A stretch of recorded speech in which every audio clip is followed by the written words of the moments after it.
Sir 2 बच्चे वाले चुनाव लड़ पाएंगे कि नहीं पाएंगे। Hello hello hello sir, hello sir, मेरा 2 बच्चा है, हम वार्ड सदस्य का चुनाव लड़ सकते हैं कि नहीं लड़ सकते हैं? हम मुखिया का चुनाव लड़ सकते हैं कि नहीं लड़ सकते हैं? यानी कि 2 बच्चे 2 चाइल्ड पॉलिसी की इतनी जोर से पकड़ी हुई है इस बिहार पंचायत चुनाव में कि लोग तरह तरह के सवाल कर रहे हैं। अब ऐसा नहीं है कि अब प्रत्याशित हो रहा है, ऐसा इसलिए हो रहा है कि इस तरह का जो मैसेज है, इस तरह की हेडिंग लोग पढ़ रहे हैं सोशल मीडिया पर, ट्विटर, व्हाट्सएप, इंस्टाग्राम सब पे इस तरह का मैसेज तैर रहा है। तो इस पर कहता है राज्य निर्वाचन आयोग, बिहार में 2 चाइल्ड पॉलिसी किस हद तक लागू है और इस पंचायत चुनाव में कहां तक प्रभावित हो रहा है, या फिर इस चुनाव में यह 2 चाइल्ड पॉलिसी लागू है कि नहीं लागू है, और लागू है तो उसकी क्या क्राइटेरिया है, इन सारी बातों पे चर्चा करेंगे। लेकिन लोग परेशान हैं, जो नए उम्मीदवार बनना चाहते हैं, जो प्रत्याशी बनना चाहते हैं, वह परेशान है कि हम किससे पूछे, किनके पास जाए। आखिर यह जानकारी भी तो हमें सोशल मीडिया से मिली है या किसी मीडिया संस्थान का नाम के साथ मिला है। तो दोस्तों इस सब सारी बातों पे हम चर्चा करेंगे, लेकिन उससे पहले आपसे यही गुजारिश है कि चैनल को सब्सक्राइब कर लीजिए। तो हम बात कर रहे थे कि इस बार बिहार पंचायत चुनाव 2021 में 2 बच्चे वाले चुनाव लड़ पाएंगे कि नहीं लड़ पाएंगे। जैसा कि आप जानते हैं, मेरा नाम है अभय कुमार और आपके साथ पर वीडियो में पंचायत चुनाव की खबरों लेकर मैं आपके सामने रूबरू होता हूं।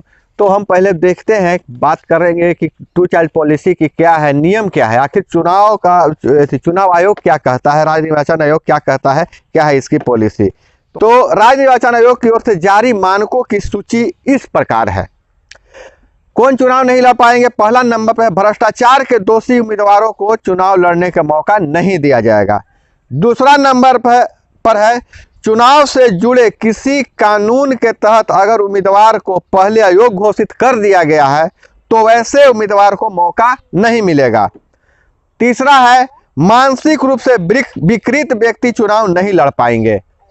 चौथा है 21 साल से कम उम्र वाले उम्मीदवारों को चुनाव लड़ने की अनुमति नहीं है।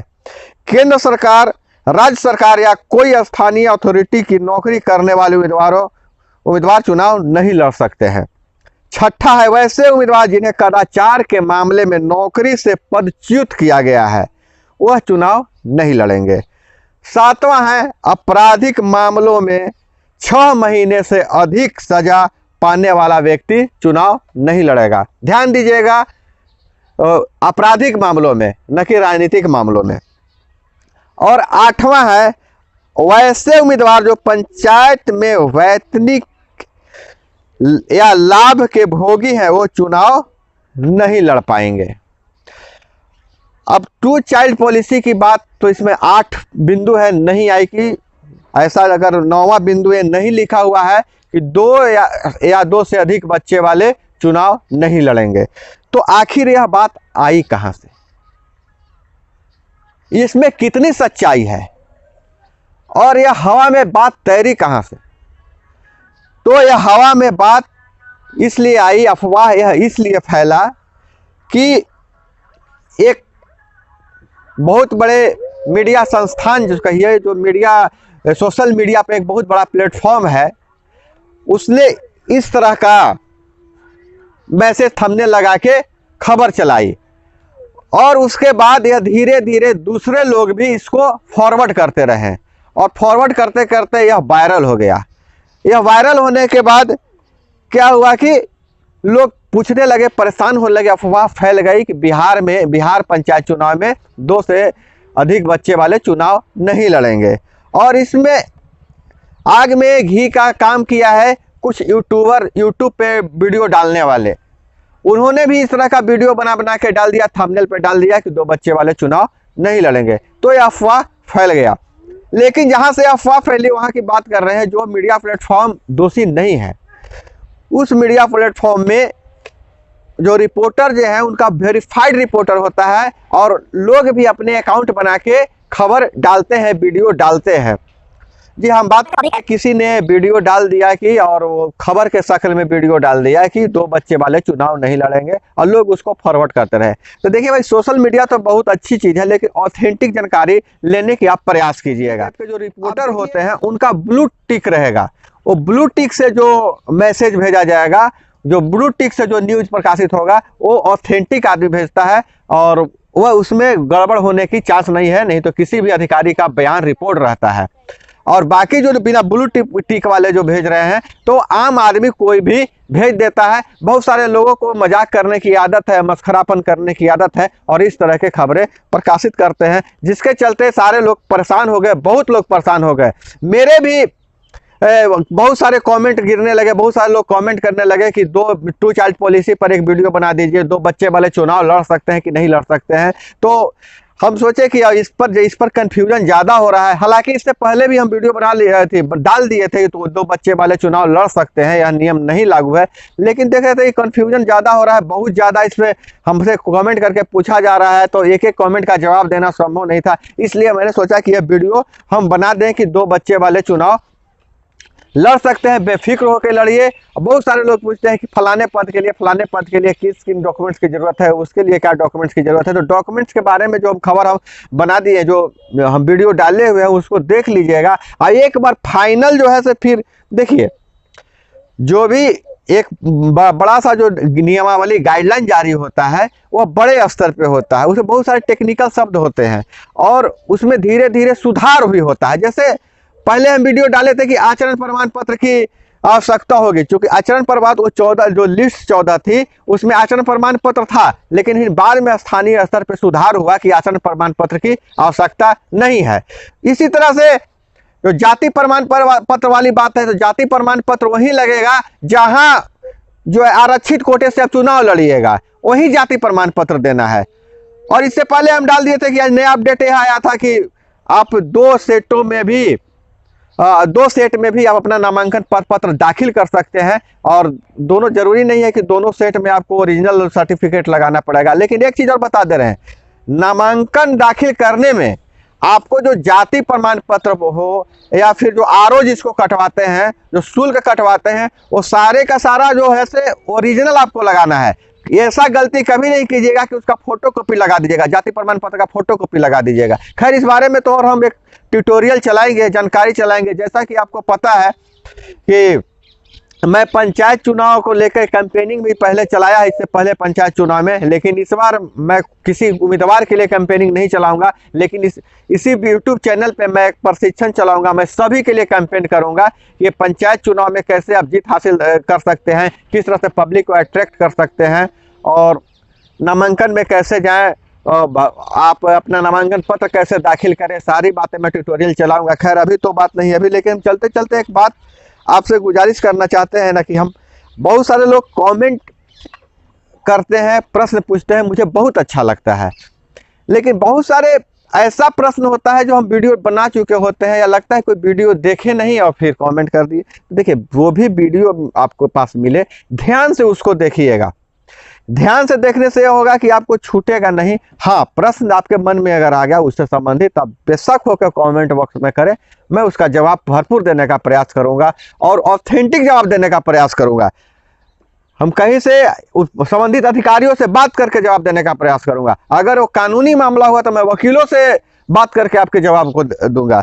तो कुछ सवाल ले लेते हैं चलते चलते। देखिए, सवाल तो आपका ले रहे हैं, लेकिन आपसे गुजारिश यही है कि अगर वीडियो पसंद आ रहा है तो एक लाइक जरूर कर दीजिएगा, और अच्छा लग रहा है तो कमेंट कर दीजिएगा कि अच्छा लग रहा है। खराब लग रहा है तो ये भी बता दीजिएगा कि खराब लग रहा है। इससे मेरा हौसला बढ़ता है, अपने में सुधार लाने के भी हमें हौसला मिलता है, और सुधार लाने के लिए हमें आपसे प्रेरणा मिलती है कि भाई क्या गलत हो रहा है, क्या सही हो रहा है, हम देख के उसको सुधार लेंगे। खैर, हम बात कर लेते हैं कि अभी 2-3 कमेंट हम ले लेते हैं। ये रमेश जी पूछते हैं कि राशन कार्ड में नाम होना जरूरी है या नाम गलत है तो क्या होगा। भाई, पंचायत चुनाव में या किसी भी चुनाव में आपको उम्मीदवारी या मतदाता बनने के लिए राशन कार्ड में नाम जरूरी है। मतदाता में एक ऑप्शन दिया हुआ है कि अगर आपके पास वोटर आईडी कार्ड नहीं है तो आप वोट देने के लिए राशन कार्ड दिखा सकते हैं, लेकिन उम्मीदवार बनने के लिए राशन कार्ड का कोई मतलब नहीं है।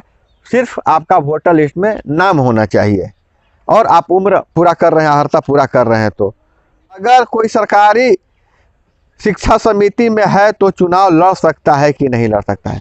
देखिए, विद्यालय के शिक्षा समिति में कई बहुत सारे सवाल आ रहे हैं, बहुत कन्फ्यूजन हो रहा है और इस पर तो एक अलग वीडियो बनना चाहिए। एक होता है विद्यालय शिक्षा समिति, जिसमें अभिभावक रहते हैं, जमींदाता रहते हैं, अभिभावक रहते हैं, वो उस समिति के सदस्य होते हैं जो विद्यालय को चलाते हैं। उसमें सचिव रहते हैं, अध्यक्ष रहते हैं और सदस्य रहते हैं। अगर वैसे शिक्षा समिति के आप सदस्य हैं तो चुनाव लड़ने से आपको कोई नहीं रोक सकता है, क्योंकि उन्हें कोई मानदेय नहीं मिलता है, कोई वेतनमान नहीं मिलता है। लेकिन एक होता है विद्यालय शिक्षा समिति में अलग अलग जगहों पे अलग अलग नाम से है, जिसको में मानदेय मिलता है। टोला सेवक हो गए, शिक्षा मित्र हो गया, और उसके बाद एक शिक्षा सेवक हो गए, साधन सेवक हो गए, खंड सेवक हो गए। तो वैसे लोग जो शिक्षा समिति में है, जिनको सरकार के तरफ से मानदेय मिलता है, भत्ता मिलता है, वो लोग चुनाव नहीं लड़ेंगे। तो शिक्षा समिति वाला आप क्लियर कर लीजिएगा। अमरिंदर जी का है जीविका कैडर चुनाव लड़ सकता है कि नहीं लड़ सकता है। देखिए, जीविका कैडर की बात कर रहे हैं तो जीविका में जो काम करती हैं वो खुद का व्यवसाय करती हैं। अगर कुछ काम करती हैं, अगर व्यवसाय करती हैं, क्या कमीशन करती हैं या बचत करती हैं तो चुनाव लड़ेंगी। और कोई जीविका चलाते हैं जो सरकारी स्तर पे नियुक्त हैं, सीएम हो गए और जीविका बीपीएम हो गए, उसके निदेशक, जिनको मैंने वेतन मिलता है, वैसे जो जीविका समिति में रहेंगे, जीविका में वैसे लोग जिनको वेतन मिलता है, मानदेय मिलता है, वह चुनाव नहीं लड़ेंगे। और सवाल तो बहुत सारे हैं, लेकिन वीडियो थोड़ी लंबी न हो जाए, इसके चलते हम चाह रहे हैं कि वीडियो छोटी ही रखें। अगले वीडियो में आपसे मिलेंगे, आपके सवालों को लेकर आएंगे। खैर, आज का दिन था आपके सवालों का, रविवार था, किसी कारणवश हम आपके पूरे सवालों का जवाब नहीं ले पाए, लेकिन आपके सवालों की मैं लिस्ट बना रहा हूं और सबका जवाब दूंगा। तो भाई, अगर आप फिर से पंचायत को अगर सशक्त करना चाहते हैं, सही में बापूजी का सपना ग्राम स्वराज को लाना चाहते हैं, तो आप हमसे जुड़े रहिए।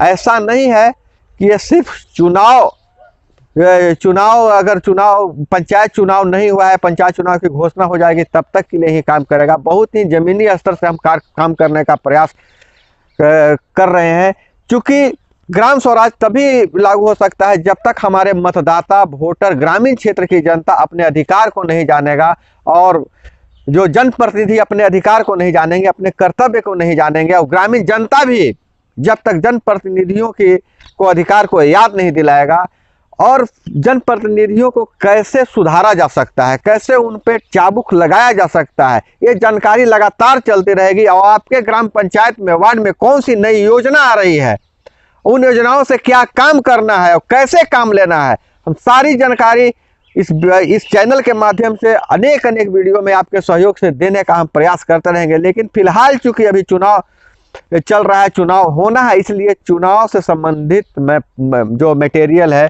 उससे विषय वस्तु मैं आपको ज़्यादा परोस रहा हूं।